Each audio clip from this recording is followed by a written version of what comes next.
Am I right? Well, don't you can't see? I'm just a mother M-I-M-P. I don't know what you heard about me. I'm just an M-I-M-P. Whoa. Why do I like true crime? It's all in the mind. Why did he do it? How did he do it? When did he do it? We're definitely looking for a man in this case. Definitely ascertain that it's a male protagonist. Antagonist. When did he do it? Can you hear the birds? Listen. Can you hear the birds scratching outside? I can. Be afraid. Be very afraid. Listen to them. The children of the night. What music they make. Birds don't come out at night. Here's Johnny. Here's Johnny. Threw that in. Here. He wants one of us. He wants one of us. He wants... Help me now. We all go a little mad sometimes. My mother made me this way. And this is Mom. Hey, they're already here. You're next. You. We all go a little mad sometimes. My mother made me this way. The boy's best friend is his mom. Hey, they're already here. You're next. You are next. The censor once tried to test me. I ate his liver with some fava beans and a very nice Chianti. You can't even say Chianti right, even though it says it in the film. Hey, they're already here. You're next. You are next. The censor once tried to test me. I ate his liver. I said someone to try to test me. Why? Like, listen, right? Anthony Hopkins is English. So when you emulate his accent, being English, you've got an advantage at the start already. I don't know why Anthony Hopkins, being posh and English, suddenly speaks in a higher pitch. He's not English, actually. I'm saying that. He's Welsh. British, I should have said. Fuck, what am I saying? He's Welsh. Anthony Hopkins, he's Welsh. How dare I? How dare he? He's Welsh. He's British. You've already got an advantage. You're British. You're speaking the same sort of dialect. Anthony Hopkins speaks in a high-pitched voice. The censor once tried to test me. The censor once tried to test me. I ate his liver with some fava beans. That's a good point. Nigel Hannibal Lecter is American. I love it. Nigel's piped up. A lot of the people in chat here won't know that Nigel will look like a new chatter here, just like suddenly popped up. But Nigel's been a long-term supporter of my channel and the concepts and what we do on the internet and stuff. Nigel's like one of those pillars of our little chat room here. So Nigel's, when something goes, Nigel generally doesn't have to pop up, right? Unless something's going either really wrong or I need some real important support or technical, but when he does, it's well worth it. It's important, you know. I stop and take notice. And you're right, Nigel, these are just quotes from horror movies. And a very nice Chianti.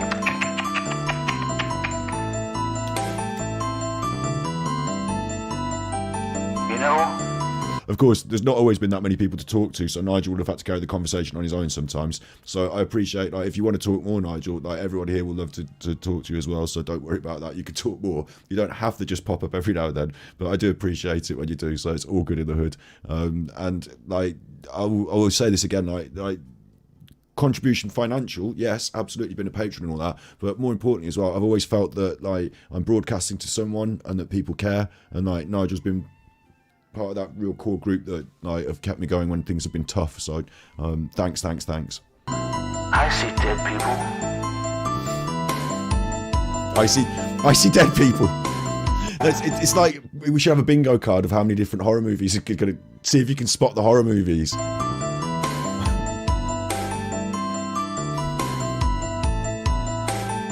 man, we're gonna need a bigger boat. But that was Jaws. We're gonna need a bigger boat. Hey, lady, have you watched the children lately? What was that one? Hey lady, have you what? not a dream. This is not a dream. Hey, lady, have you watched The Children lately? Hey, lady, have you watched The Children lately? I don't know what the last bit, I just made up some sounds that sounded like it.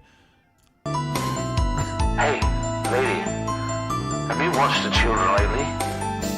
Don't know what that is. This is not a dream. This is not a dream. This really is happening. Hey, do you like scary movies? Hey lady, have you watched The Children lately? Yeah, it could be that. It could be that. Have you watched The Chuffer lately? That was Princey with the Chuffer joke and Sarah with the children comment. I should read your names as well so they're immortalised when I say them, you know. So the chat is always here on the video, but if it goes onto YouTube, I want you to get the credit for your jokes. I don't just want to say, I could just say them out loud and then I look really funny on the internet, but no one knows you said it. And Peachy says, as long as he doesn't say anything about what my mother might be doing in hell, we're good. 1, 2, Freddy's coming to you, baby. What? Freddy! Nightmare on Elm Street.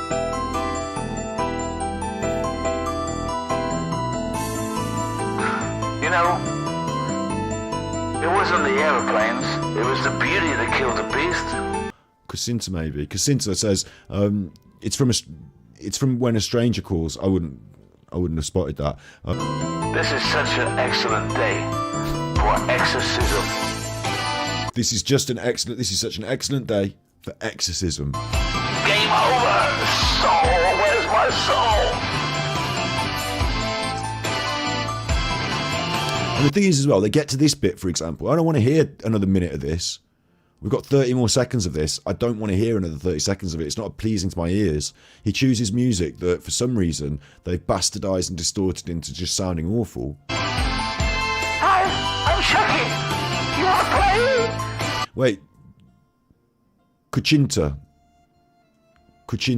I think I might have got that right now. Cuchinta.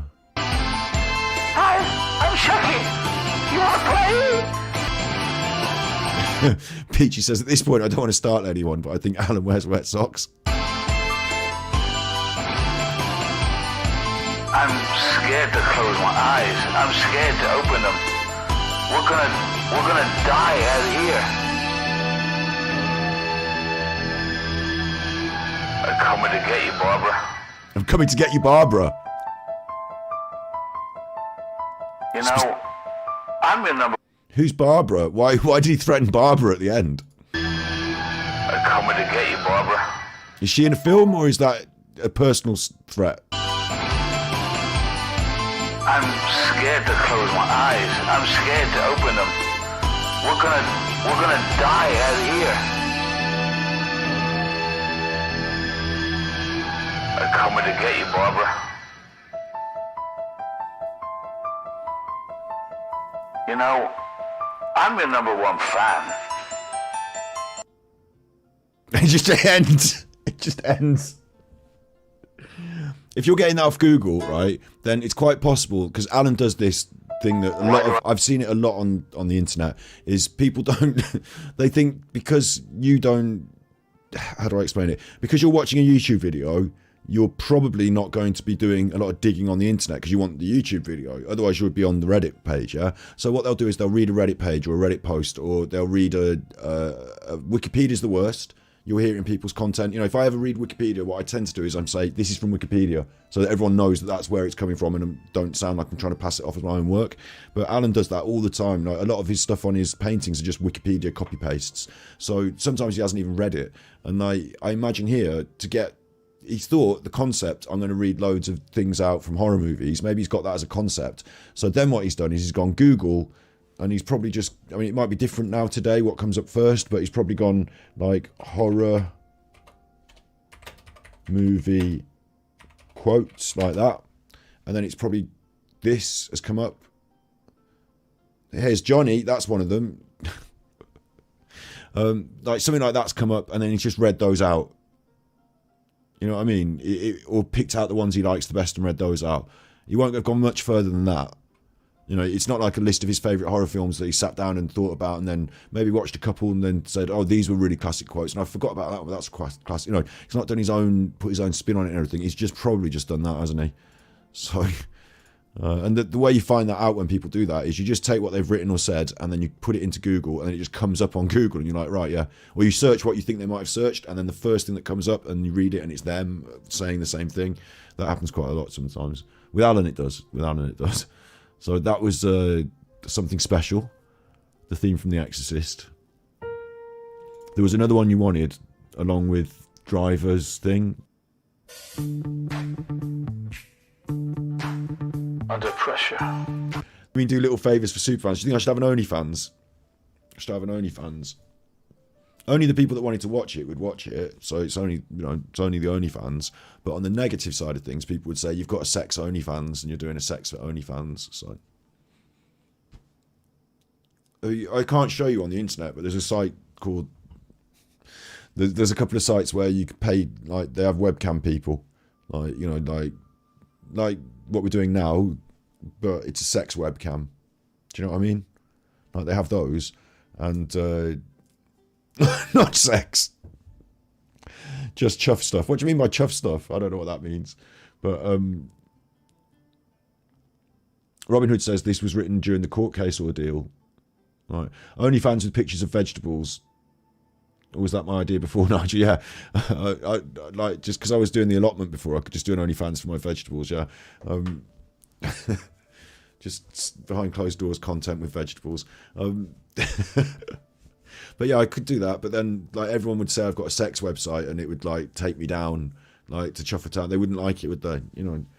There'd be people out there who'd be like, "Oh, you're doing a sex website," and me, I'd feel a little bit funny about it, but it'd be free money, so like I wouldn't be like that at first of it in a way. I do a photograph of you looking all sexy with your towel after the bath, ooh, and then like free money. There is a temptation there, isn't there? But like, I don't think I look that good after the bath these days.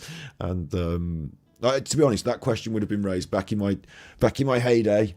There was a photograph of me at the Arnold Sports Festival when we went to do the filming with Eddie Strongman, and I was ripped and toned, and there were all these all the women that go on the stage with the bodybuilding, and they were all like in bikinis, and like they were ripped and toned, and I was like, "Oh, can I have my photo with you?" And they were like, "Yeah, let's have a photo." And I was like, went over to take my photo, and I said, "Oh, just a second." And before Matt took the photo, I took all my clothes off really quickly and like did my pose because like it's sexy, and they're all naked, and they all thought it was funny because like I thought I was just gonna have my photo with them, but I took all my clothes off and did my pose.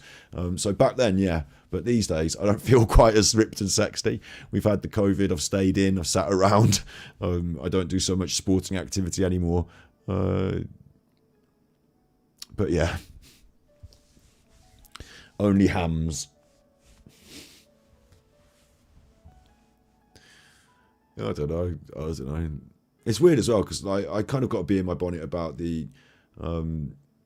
Like there's a lot of sex work on the internet now, and there's a lot of like if people want to be a sex worker on the internet, that's fine. But with the ASMR stuff I did, a lot of people like infiltrate, like so they're doing sex work, but they call it ASMR. Or like there's like I showed you on Twitch earlier, there's like a load of people on like the just chatting section, and it looks like they might be doing some sex work, not really explicit sex work, but they might be doing a bit of sex work. So like I'm kind of against that. I'm like I don't mind sex work, but it can stay in the sex work website, please, so that when we're in this other market, like Nigel said, it's a saturated market. Yeah, maybe that. So maybe I don't make waves in the sex work market because, like, maybe I stick to where I'm at. But I don't. To be honest, I would have a sex worker on the show. Like, I'd call them a sex worker. They might get cross. But you know what I mean? Like you said, like those people on the internet, on those sites, I'd quite happily get someone to do a podcast with me and they could talk and, I'm not going to be like, oh, you're not a real person because you did sex work on the internet. I'm like, if you want to do that and that's your job, like, and that's how you feel about it, that's fine. I don't mind. But I don't want it on my YouTube feed or my Twitch feed. So I don't mind if it's on my sex work website feed where it belongs. So that's my only problem with it. Only weeks. Princey says only weeks. I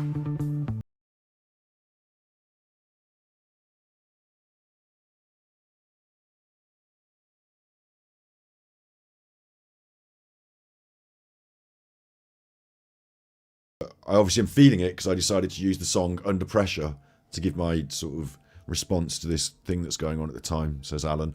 It's a bit of a strange choice because I could have, like, if I was trying to show that I wasn't under pressure. I mean, even I was going to say you could use a song like, you know, Time to Relax, or but that's only a short clip on an Offspring album. But you know, you could use something that's based on relaxing, you know, the opposite. But then you're still bringing up the concept of pressure.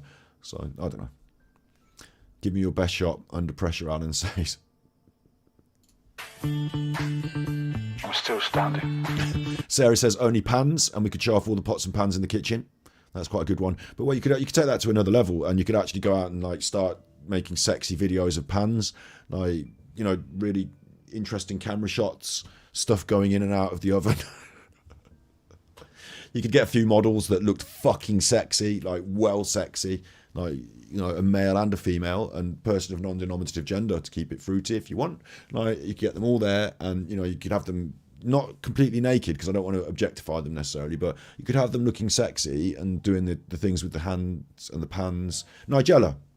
That's right. It's just Sleep to Chance to Dream, like Nigella. That concept has already been exploited in the mainstream, so I didn't realise. Good point. Good point. Like Nigella. In today's recipe, I'm going to be putting some rice in a tin of tomatoes and just putting it in the microwave. But, ooh, fruity fridgy. Ooh, put me on the telly.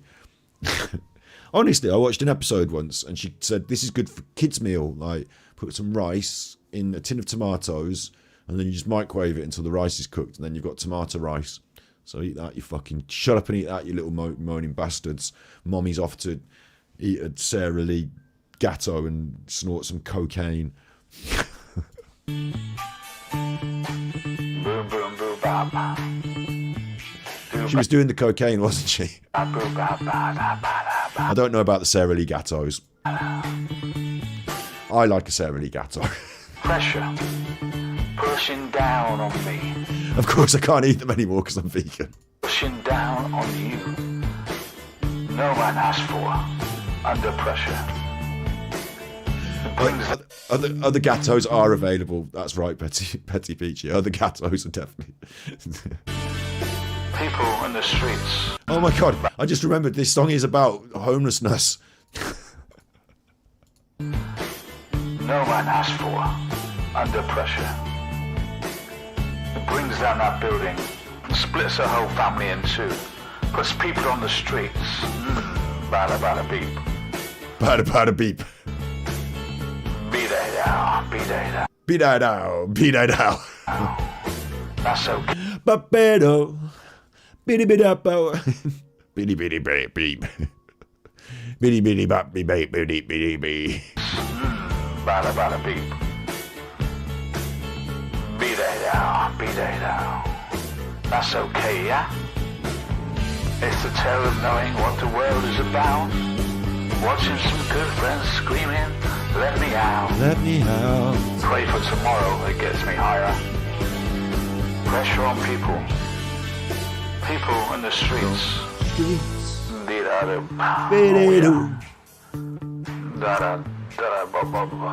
Okay, yeah. Chipping around, kick my friends. Kirsty, you need to come and catch your dad again. Kirsty, Mom, where are you? We're in Marks and Spencer. Mom, can you not deal with this? I'm out with my friends. Kirsty, we're in Marks and Spencer and he's singing Under Pressure. He's singing Under Pressure. He's in the gents section. He's in with the coats. Has he got to the bibap bop yet? He's doing the bibap bop now. He's in the coats aisle. He's trying on the coats. He's doing the bibap bop now, sir. Kirsty. Have you bought him a Sara Lee? There's a Sara Lee in the shopping bag, but I'm not getting it out yet. That's my last resort. You're going to have to come down and help me, Kirsty. Mom, I'm out with my friends again. Mom, it has to get really bad these days for me to come back and help. You know I've moved out, don't you, Mom? You remember that? Kirsty, I'm not having this argument with you again. I just need you to come to the Broadmead shopping centre, where in Marks and Spencer your dad is having it with the coats. He's doing the bibabop bop, bibabop bop, bibabop bop, bibabop bop. Come on, Mom. Can't you sort it out? I mean, aren't you better off calling the police? One of these days, Kirsty, I'm going to call the police on you. You're being a bad daughter. Mom, he was a bit of a chuffer when I was growing up. Look, now is not the time. He's got two coats on at once now. The security is starting to look. Kirsty, can you come and help your dad? He's in Marks and Spencer's. He's doing the bidabop bop, bidabop bop, bidabop bop. Mom, I'm going to hang up.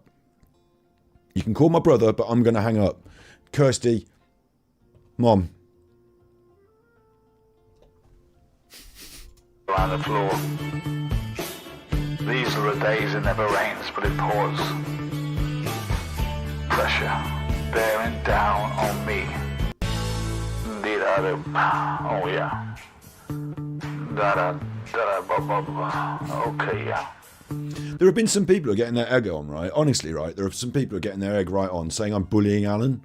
And I've covered this a bit earlier, haven't I? Where I've said that he's an aggressive narcissist who only invokes sympathy as a tool and doesn't require us to be, we don't have to be sympathetic toward him because he's mean and only uses emotions as a tool, and he uses people. And when he's doing stuff in public, until he shows contrition and he's like a nice person, we don't have to feel sympathy because he's trying to make you feel sympathetic toward him. So as a lever, as a tool. So that's even worse. So I don't have to feel the sympathy for him for that. But also, I'm not really bullying him.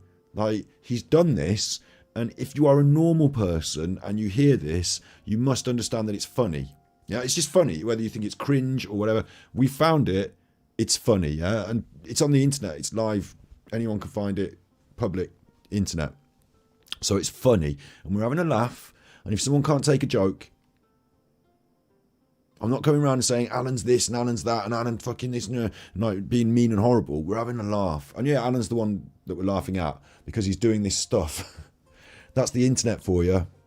That's the internet for you. It's not the worst thing in the world. I'll tell you what I won't do is I won't laugh at somebody who's disabled for being disabled. I won't laugh at somebody like who's in a bad situation. Oh, look, you're in a bad situation. Oh, isn't it great for me? It's not that. It's not that. Alan's put himself up there as this great, wonderful one. He's given people a load of shit. He's been saying these mean things about people, stupid old women on the internet. There's quite a lot of people who feel unhappy with Alan and his behaviour, including me now, like personally, because he did steal my video and say mean things about me. He had a personal pop at me. But I don't feel like, oh, Alan, I'm personally angry. But I understand how other people do because he actually does that thing to people on the internet. So here I am sort of standing up against a bully, not doing the bullying. And it's lucky that this particular bully has made all this fucking awful media for us to analyse and have a look at. It's just a bit of fun though, really. It's just a bit of fun. Chipping around, kick my brains around the floor. These are the days it never rains, but it pours. Pressure bearing down on me. Pressure bearing down on you. People on the streets. Hey, people on the streets. Dee-da, dee-da, dee-da, dee-da. The terror of knowing what the world is about. Watching some good friends screaming, let me out. Tomorrow gets me higher. Pressure on people. People on the streets under pressure. People on the streets have depression. He added the depression bit in there because he feels that applies to him. From it all, like he's a blind man. People on the streets under pressure. Turned away from it all, like he's a blind man. I sat on the fence, but it didn't work. I keep coming back with love and forgiveness. Do you, Alan? But it just gets slashed and torn. Why? Why is love turned away? Why is hate prevalent? Why is hate prevalent? It's this concept as well that I find so egregious when he does it. I use the word egregious about Alan far too much now. But the idea that hate, like, you should do something that makes people angry, and then when they express their anger, they are now a hater. So fuck them for being a hater. They shouldn't be able to speak on it. But like that's exactly how a narcissist behaves.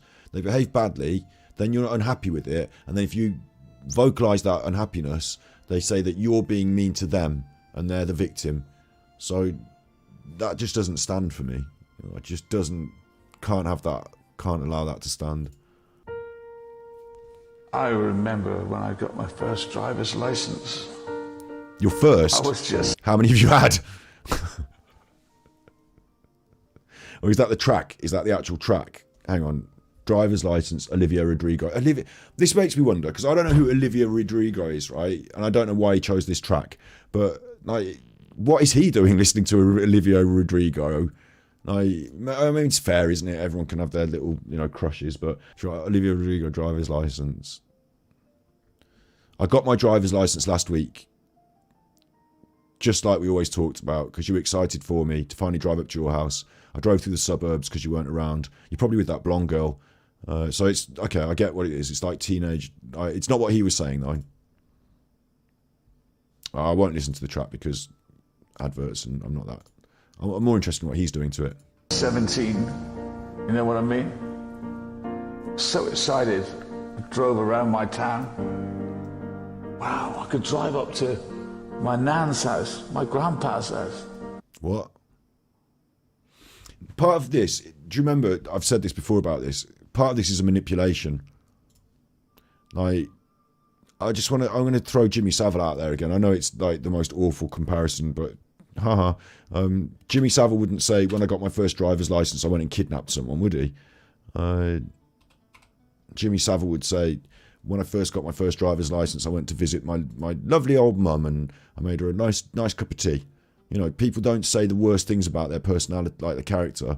I kind of nearly did them myself. I alluded to a couple of sexual encounters that didn't end in the finest of, bit of a tail between the legs moments sometimes, but I've never done anything like proper horrible, but do you know what I mean? Like, they're not gonna but this is not like that. This is something else. Alan uses some of these to create an image of him being a lovely person.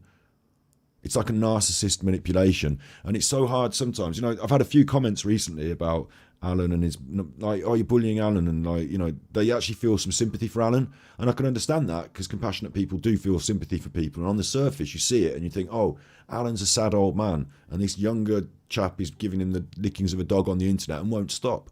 But Alan does this thing on the internet where he goes, look, I'm feeling sad about it and I'm feeling bad, and people believe that, but that's not true. Alan isn't feeling sad and bad about it. He reveals in his live streams when he gets really angry, that's how he's really feeling. But he uses the sad and hurt as a lever to try and manipulate you. So that's even worse. And these are like that. A lot of these songs are like that. A lot of these songs are made as a lever to try and create a public image of somebody. And it's not who Alan really is. A lot of these, the ones where he's like coming across as being sentimental or loving or kind or whatever, it's not really about that for Alan, is it? It's about trying to portray that he's a good bloke. Like with that artwork, when he did the artwork of all the different people, a black person, a brown person, I'm therefore I'm not racist because I've done a painting to show you, to prove to you, racist people don't do these paintings, do they? Racist people don't do this, so I'm not a racist. But a normal person wouldn't feel the need to do that. It's a manipulation. So with something like this one, it could just be a manipulation. Like, I don't know where he drove. We assume it's to his nan's house and it's a bit sad, but it might be because that's not the truth. Like, the first thing he did is he went and, drove off to visit a prostitute, or I don't know. I'm not saying he did, but do you know what I mean? Like, but he's going to paint out that he's this like coy little meat character. But if he did just go and visit his nan, it's kind of cute. But in another way, it's kind of sad. When I first got my driver's license, we were out smoking weed in the fields, weren't we? Pulling up, smoking. We used to have to hide. You used to have to drive somewhere and then park up and have a little hide and do some smoking with some weed with your mates. Those sort of things. I certainly wasn't I should have driven up to see my nan and granddad. Should have done. I probably did at some point. But I was more keen on going and blasting it out with my mates. Yeah. I was just 17. You know what I mean? So excited, I drove around my town. Wow, I could drive up to my nan's house. To Sleep to Chance Dream says you felt bad for him at one point in case he hurts himself. That's not an option. He wants to hurt everyone else before he wants to hurt himself.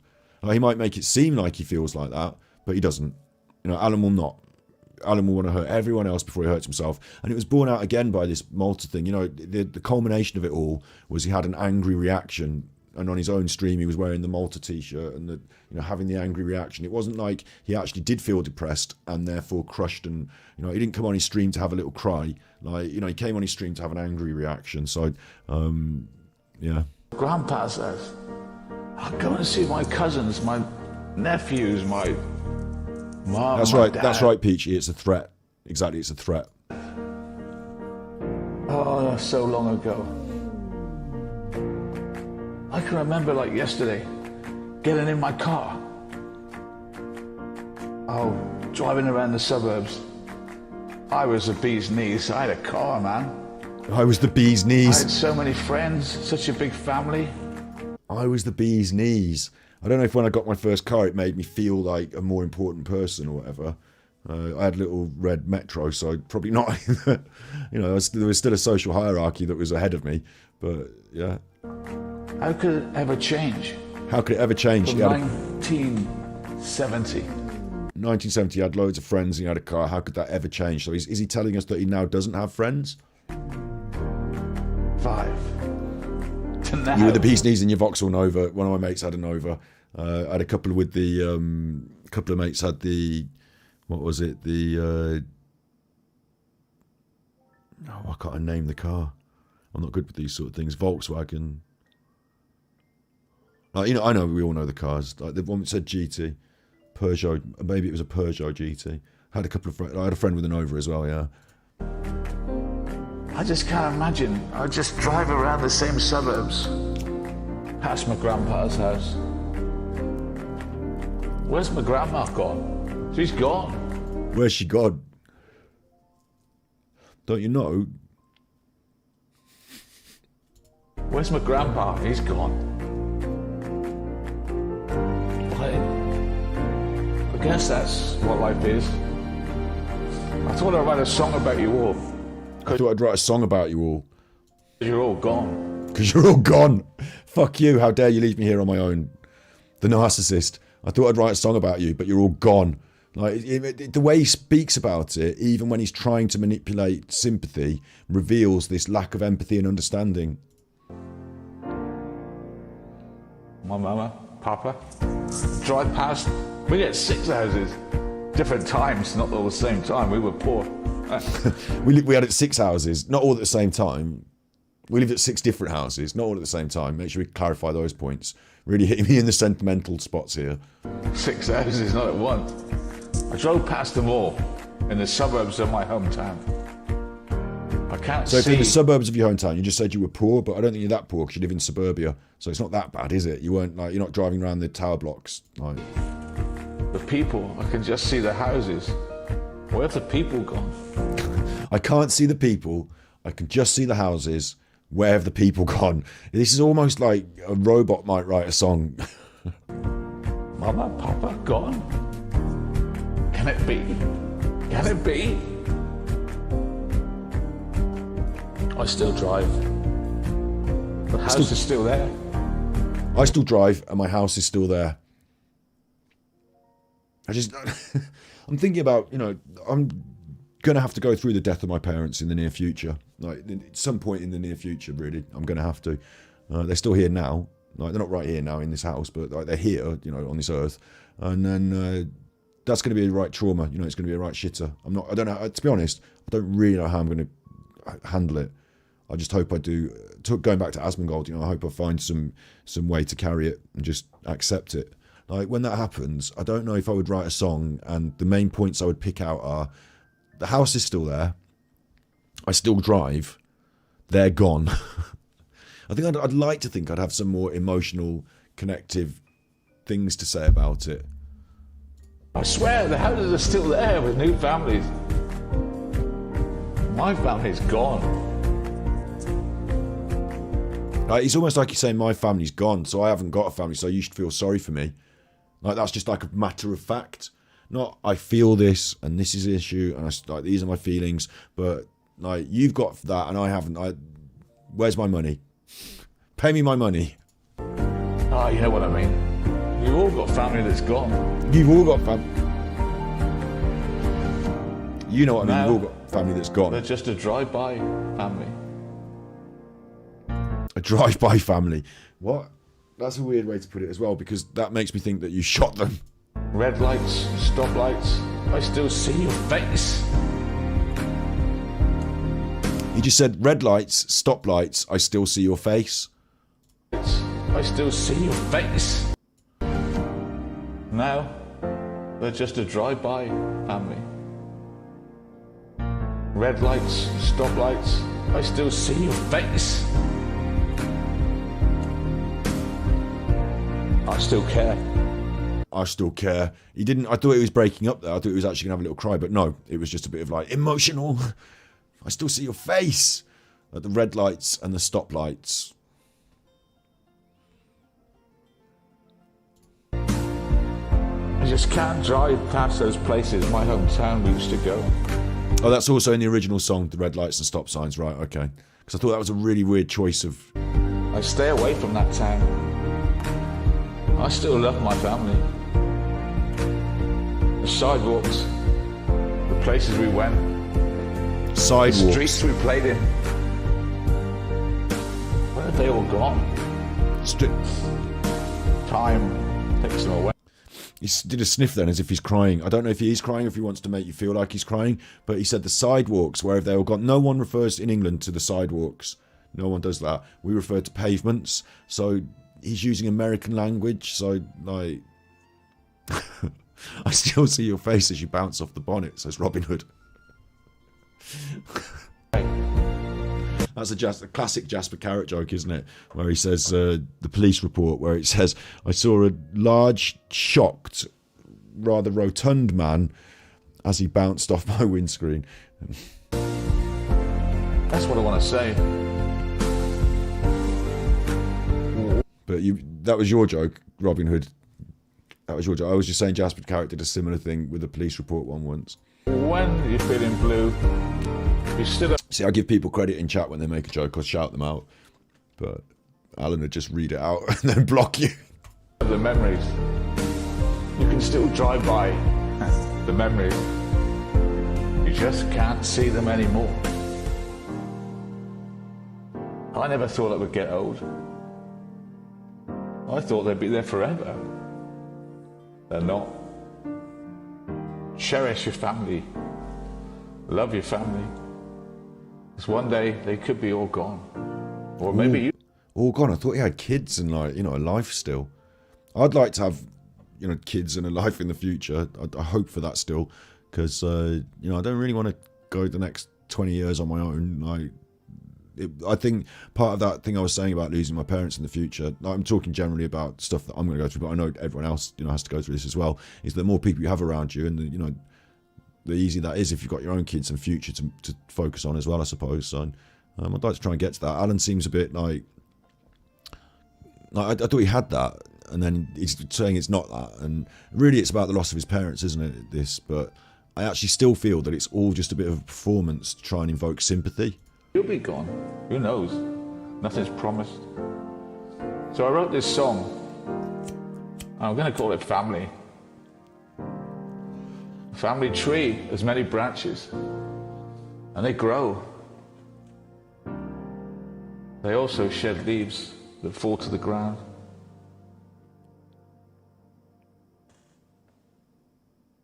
Beautiful. I didn't even record. Did you see at the end he said he didn't even record? At the end he said he didn't even record in the same emotional voice. I didn't even record. I didn't even record.